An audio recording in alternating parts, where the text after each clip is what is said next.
All right.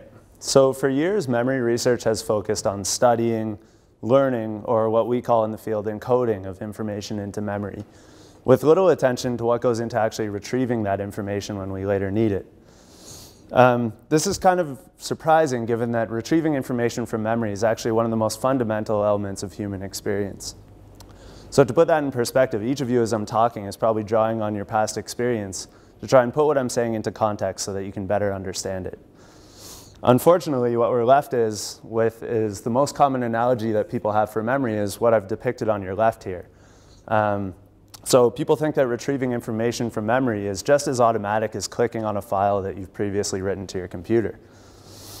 My research, and indeed the past several experiments from my thesis, seem to point to the fact that it's much more complicated than this, so this isn't a very good explanation. Retrieval is actually a result of a complex pattern of elements that were present at the encoding experience.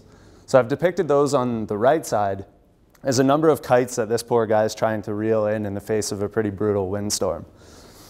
Each element is represented by a kite. So for example, the bottom two are where and when you learned that information in the first place.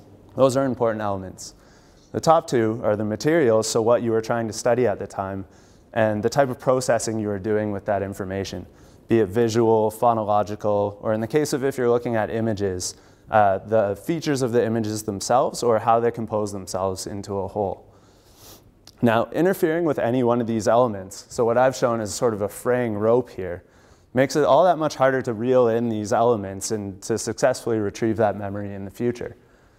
I've shown this to be the case in a number of circumstances, though you can't really simulate a windstorm in a lab, so I opt for distracting tasks that we've crafted so they specifically interfere with the type of processing required for memory. For example, I've shown that memory for English words is definitely impaired by a phonological distracting task that they're doing at the same time. But Chinese characters are not because they're more visual in nature. If we use a visual secondary task, we get the opposite pattern. Even in faces, which we deal with on a regular basis continuously, we can show that we can interfere those with distracting tasks as well, depending on whether I have people process them based on their features or how they're made up.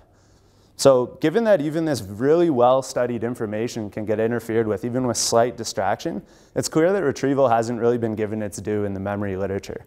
It's really critical that we understand the circumstances with which memory can fail so that we can better understand how to push it to thrive in the future. Thank you.